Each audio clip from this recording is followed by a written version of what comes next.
Quand est-ce qu'on va arrêter de nous prendre pour des cons? Je suis marocain, j'aime mon pays, j'aime ma culture, j'aime mes origines. Lorsque je regarde les matchs de l'équipe nationale du Maroc sur la télé marocaine, j'ai l'impression d'être puni. Salut les amis, j'espère que vous allez bien. En tout cas pour ma part, bien heureux de vous retrouver sur ma chaîne. Et comme d'habitude, j'ai tellement de choses à dire parce que ce que j'ai vu aujourd'hui ne m'a vraiment pas plu. Et la première chose par laquelle on va commencer, c'est cette qualité d'image, cette qualité de jeu, cette qualité générale dans son sens le plus global du match et des matchs de la Coupe d'Afrique. En fait, quand je parle de ça, je veux parler de l'arbitrage.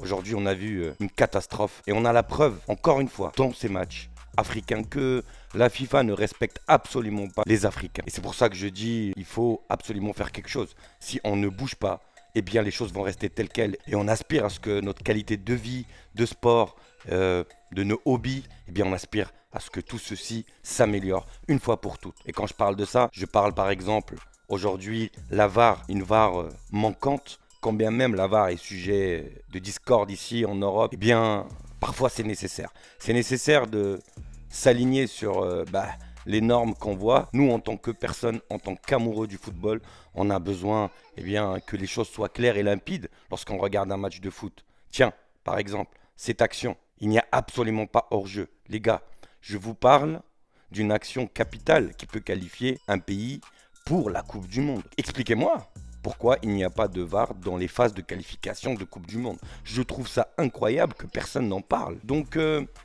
voilà par quoi je voulais commencer. Avant, bien évidemment, je ferai des vidéos que j'ai sélectionnées pour discuter sur certaines actions. Qu'est-ce qui va et qu'est-ce qui ne va pas dans cette équipe marocaine. Et il y a plein de choses visiblement qui ne vont pas. Et même dans vos commentaires, j'ai constaté beaucoup de divergences. C'est grâce à vos interactions que j'écris des vidéos et que je partage mes contenus. Après ces deux matchs contre le Niger et la Tanzanie, j'ai une seule assurance. Et vraiment, c'est la seule qui est notable. C'est la présence de Yamer. Yamer sur le terrain était incroyable sur les deux matchs. On voit qu'il y a une entente parfaite entre Aguerd et Yamer. D'ailleurs, aujourd'hui, Yamer, il était beaucoup plus percutant et décisif que Aguerd, malgré bien évidemment le but de Aguerd, mais il faut voir le début de l'action. Yamer pèse par sa présence dans le carré adverse et bien évidemment une perte de balle par le gardien qui est directement convertie par Aguerd. Dans mes vidéos précédentes, je vous avais prévenu que les choses n'allaient pas forcément changer entre les deux matchs, que les adversaires aujourd'hui africains connaissent l'équipe du Maroc et ne veulent plus jouer contre le Maroc. Ils refusent le jeu catégoriquement et on l'a vu récemment par exemple entre l'Atlético et le Real Madrid. Lorsqu'une équipe fait bloc bas et décide de ne plus jouer, c'est une volonté. Deuxième mi-temps du match, on a vu que les choses ont changé et que la Tanzanie, elle s'est découverte. Ajoutons à ça aussi que l'absence de Hakimi a permis de voir une belle prestation de Mezraoui.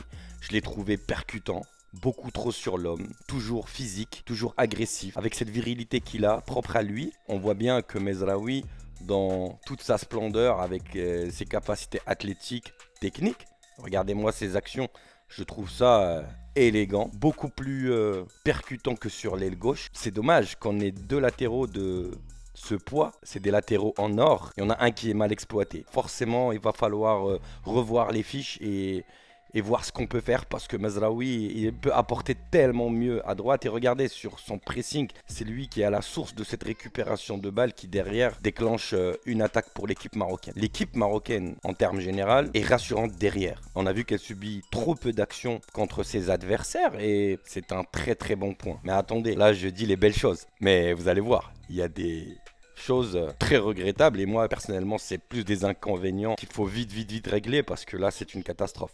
Un autre point positif, l'excellence de Sebari. Il me séduit de jour en jour. On a vu son côté décisif le match précédent contre le Niger et aujourd'hui sa lucidité, sa gestualité, sa technicité aussi. Donc regardez cette passe qui ouvre l'espace et qui trouve directement El Zelzouli en profondeur, pour moi, ça c'est un point qu'il faut absolument garder. Arrêtons avec cette obsession de vouloir tout le temps changer les choses. On ne change pas une équipe qui gagne et ça c'est vraiment une évidence. Alors comment Regragui ne voit pas cette constance qu'il faut imposer à l'équipe nationale du Maroc?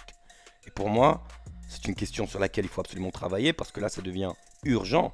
On est à l'aube d'une Coupe d'Afrique et d'une Coupe du Monde quasiment dans la même année.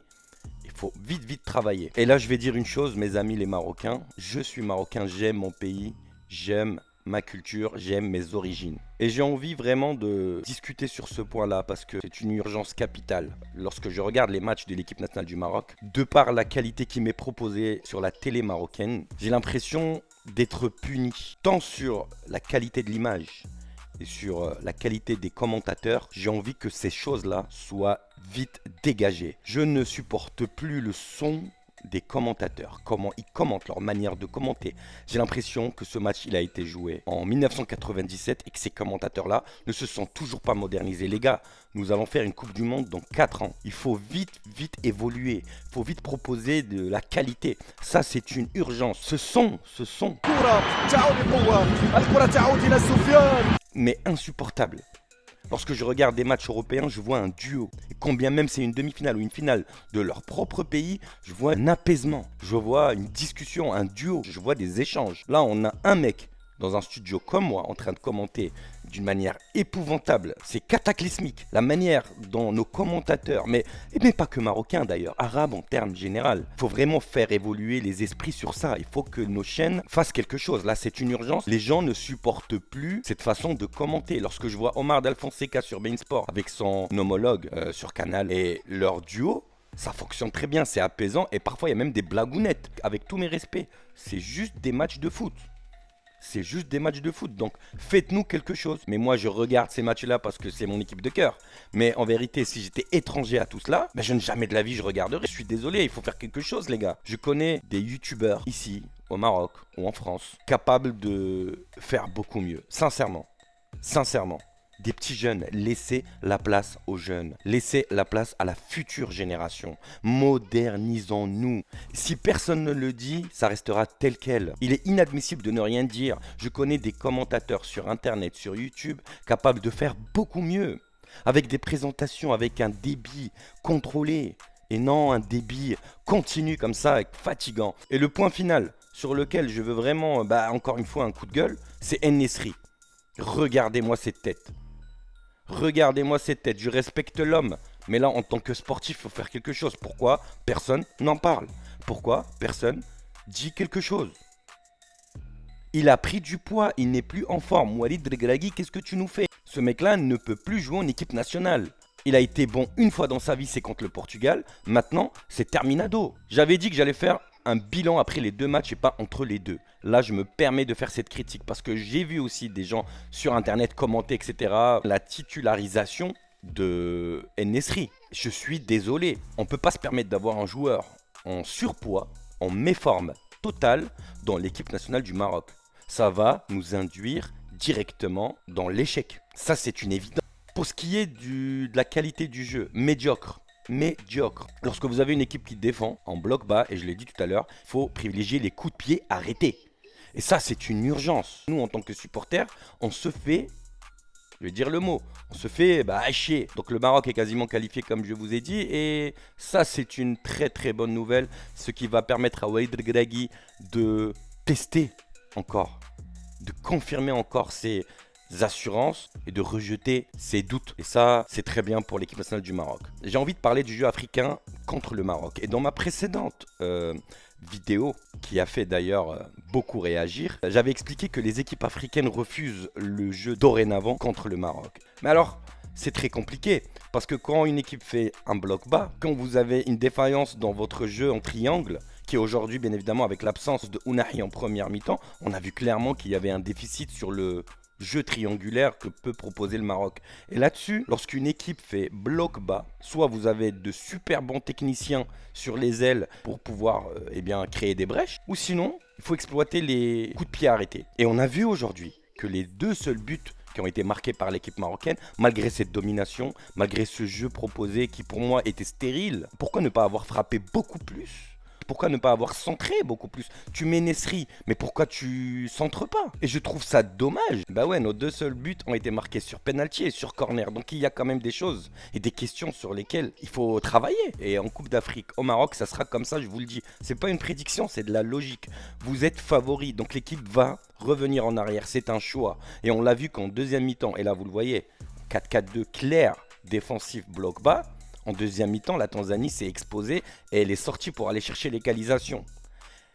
Donc c'est vraiment volontaire. C'est vraiment volontaire.